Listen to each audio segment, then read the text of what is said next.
नमस्कार दोस्तों, banking help में स्वागत है। जब भी इमरजेंसी पे पैसे की ज़रूरत पड़ती है तो हम लोग सीधा बैंक में जाके पर्सनल लोन के लिए अप्लाई करते हैं। पर्सनल लोन बहुत जल्द सैंक्शन हो जाता है, मिनिमल डॉक्यूमेंटेशन के रिक्वायरमेंट होता है और इसमें कोई सिक्योरिटी या गारंटी भी बैंक को देने की ज़रूरत नहीं पड़ता। इसलिए पर्सनल लोन होता है बेस्ट ऑप्शन हम लोगों के पास। और हम लोग जब पर्सनल लोन के लिए अप्लाई करते हैं तब इंटरेस्ट रेट कंपेयर कर लेते हैं, कौन से बैंक में, जिस बैंक में इंटरेस्ट रेट कम रहेगा उसमें हम लोग अप्लाई कर लेते हैं। लेकिन इंटरेस्ट रेट ही एकमात्र पैरामीटर नहीं होता है पर्सनल लोन पे। इंटरेस्ट रेट के अलावा भी कई सारे चार्जेस होते हैं जो हम लोग नॉर्मली जल्दबाजी में नज़रअंदाज कर जाते हैं और बाद में जब पता चलता है तो अफसोस के अलावा कुछ नहीं रहता है अपने पास।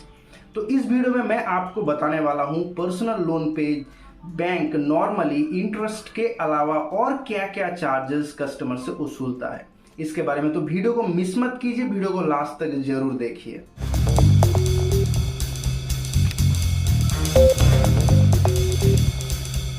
बैंक पर्सनल लोन सैंक्शन करके तुरंत जो चार्ज अपने कस्टमर के ऊपर लगाता है वो होता है प्रोसेसिंग फी। बैंक का कहना ये है कि जब एक पर्सनल लोन का एप्लीकेशन फॉर्म ये प्रोसेस करता है तब कस्टमर की सिविल इंक्वायरी करना पड़ता है। सिविल इंक्वायरी के लिए बैंक को एक फी सिविल या क्रेडिट रिपोर्ट को देना पड़ता है।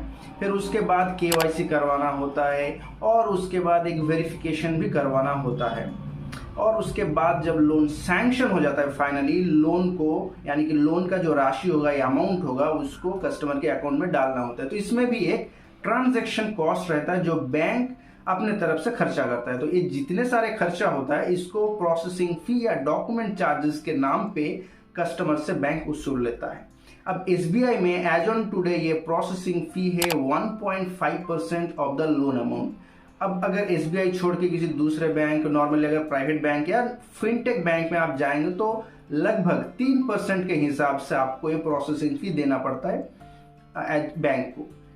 अब जब आप बैंक में लोन के लिए अप्लाई करते हैं तो बैंक से ये आपको जरूर पता करना है कि प्रोसेसिंग फी कितना है। अब एसबीआई या फिर नेशनलाइज्ड बैंक कैंपेन ऑफर या फेस्टिवल ऑफर चलाता है। जिस कैंपेन के दौरान उस टाइम पीरियड के अंदर अगर आप लोन के लिए अप्लाई करते हैं तो प्रोसेसिंग फी में छूट भी मिलता है और ये डिपेंड करता है कि कंसेशन कितना वो लोग दे रहा है। कभी कभी 100% कंसेशन देता है, कभी कभी 50% कंसेशन देता है। तो ये आपको जरूर जानना है जब आप बैंक में लोन के लिए अप्लाई कर रहे हैं। एक एग्जाम्पल लेकर समझ लेते हैं। मान लीजिए आप 1 लाख का लोन एसबीआई में अप्लाई कर रहे हैं पर्सनल लोन, और उसमें 1.5% के हिसाब से प्रोसेसिंग फी बनता है 1500, और इसके साथ इस जो प्रोसेसिंग फी बनता है इसके साथ अलग से आपको जीएसटी भी पे करना होता है। जीएसटी जो है 18%, यानी कि 1500 प्लस 1500 का 18% आपको as a processing fee bank को देना पड़ेगा। और ये जो प्रोसेसिंग फी है ये डिपेंड करते हैं आपकी पर्सनल लोन अमाउंट के ऊपर। नंबर 2 जो चार्जेस के बारे में बात करने वाला हूँ वो होता है EMI failure charges. Loan sanction हो जाने के बाद लोन एग्रीमेंट बनता है। उस एग्रीमेंट में बैंक का एक रिप्रेजेंटेटिव साइन करता है और कस्टमर साइन करता है, जिस एग्रीमेंट में लिखा रहता है कि उस लोन का ईएमआई कितना है और कौन सी डेट पे वो ईएमआई कस्टमर पे करेगा। मान लीजिए कि कस्टमर उस पर्टिकुलर डेट पे ईएमआई नहीं कर पाए, यानी कि उसके अकाउंट में उतना बैलेंस नहीं था और वो ऑटोमेटिक डिडक्शन नहीं हुआ, तो ईएमआई यहाँ पे या ईसीएस फेल्ड हो जाएगा। और इस ईसीएस फेलर का या ईएमआई फेलर का एक चार्ज बैंक अपने कस्टमर को लगाता है और ये charge bank to bank vary करता है। नॉर्मली ये 295 से लेके 1200 के अंदर हो सकता है। तो ये भी आप एक बार पता कर लीजिएगा बैंक में लोन अप्लाई करने से पहले कि ईएमआई फेलियर चार्जेस कितना है। ईएमआई फेलियर चार्जेस के बाद आता है लेट पेमेंट फी। मान लीजिए आप टाइम से ईएमआई नहीं पे कर पाए तो आपका अकाउंट ओवरड्यू हो जाएगा। ये ओवरड्यू हो जाने के बाद अगर आप लेट से ईएमआई वो भुगतान करते हैं या पेमेंट करते हैं तो लेट पेमेंट या पेनल इंटरेस्ट भी बैंक अपने कस्टमर के ऊपर लगाता है और ये होता है इन SBI at present 2% per month के हिसाब से। अदर बैंक्स में ये चार्ज वेरी करता है। और एक महत्वपूर्ण चार्ज होता है वो होता है प्री पेमेंट पेनल्टी या फोरक्लोजर चार्जेस। प्री पेमेंट मतलब होता है लोन का जो एक फिक्स टेन्योर है उस टाइम पीरियड से पहले अगर आपके पास पैसा है और आप उस लोन पे कुछ अमाउंट डालना चाहते हैं तो इसको बोलते हैं प्री पेमेंट। और अगर आप टाइम से पहले लोन में पूरा पैसा डाल के लोन को क्लोज करना चाहते हैं तो इसको बोलते हैं फोरक्लोजर ऑफ द लोन।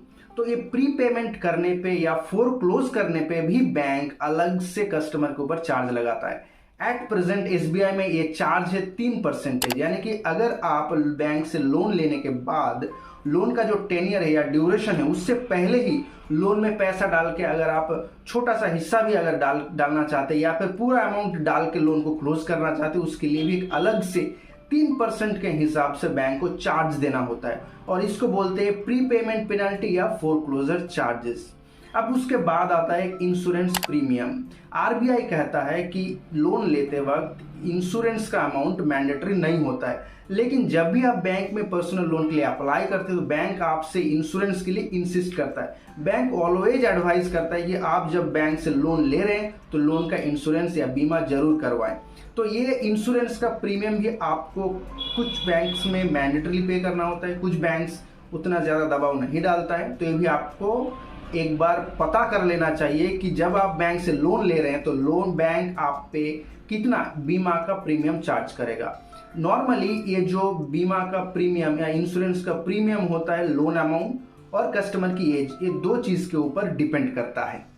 और एक चार्ज होता है वो है स्टैम्प ड्यूटी। जब आप बैंक में लोन के लिए अप्लाई करते हैं, लोन सैंक्शन हो जाने के बाद कस्टमर को लोन डॉक्यूमेंट्स में साइन करना होता है। लोन का जो एग्रीमेंट बनता है उस एग्रीमेंट में कस्टमर भी साइन करता है और बैंक का एक रिप्रेजेंटेटिव भी साइन करता है। नॉर्मली बैंक मैनेजर साइन करता है।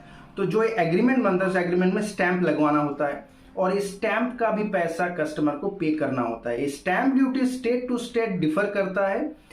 जनरली ये स्टैंप ड्यूटी पर्सनल लोन के केस में 20 रुपए का लगता है। और एक चार्ज होता है वो होता है वेरिफिकेशन फी। जब भी आप बैंक में लोन के लिए अप्लाई करते हैं तो बैंक आपका रेसिडेंस और आपका ऑफिस वेरीफाई करवाता है या इंस्पेक्ट करता है। तो ये जो चार्जेस बनता है ये भी बैंक कस्टमर से ही वसूलता है। तो एट प्रेजेंट एसबीआई में वेरिफिकेशन फी कस्टमर से लिया नहीं जाता है, लेकिन अगर आप बैंक में एसबीआई को छोड़ के दूसरा कोई फिनटेक में या फिर प्राइवेट बैंक में अप्लाई करते हैं तो हो सकता है कि वो लोग ये चार्ज आपसे वसूल करेगा। तो जब आप लोन के लिए अप्लाई करते हैं तो इसके बारे में जरूर पता कीजिए। इसके अलावा भी और दो चार्जेस है, एक होता है एनुअल मेंटेनेंस फी और एक होता है डुप्लीकेट स्टेटमेंट का फी। तो ये दोनों चार्जेस भी एट प्रेजेंट एसबीआई में नहीं है, यानी कि एसबीआई पर्सनल लोन के ऊपर ये दो चार्जेस अप्लाई नहीं करता है। बट कुछ बैंक, कुछ प्राइवेट बैंक या फिनटेक कंपनी चार्ज कर सकता है।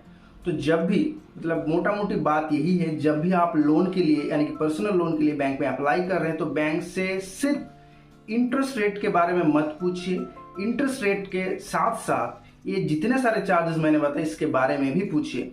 और पूरा जब आपको इंफॉर्मेशन मिल जाएगा फिर आप 3-4 बैंक में कंपेयर कीजिए और आप डिसाइड कीजिए, यानी कि इन्फॉर्म डिसीजन लीजिए कहाँ से लोन लेना है।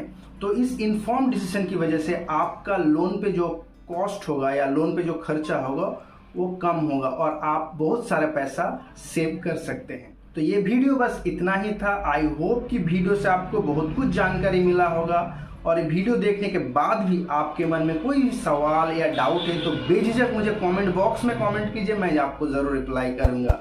और इस वीडियो को लाइक करें, शेयर करें अपने दोस्तों के साथ। अगर आप इस चैनल में नए हैं तो चैनल को सब्सक्राइब जरूर करें। तो मिलते हैं नेक्स्ट वीडियो में। धन्यवाद।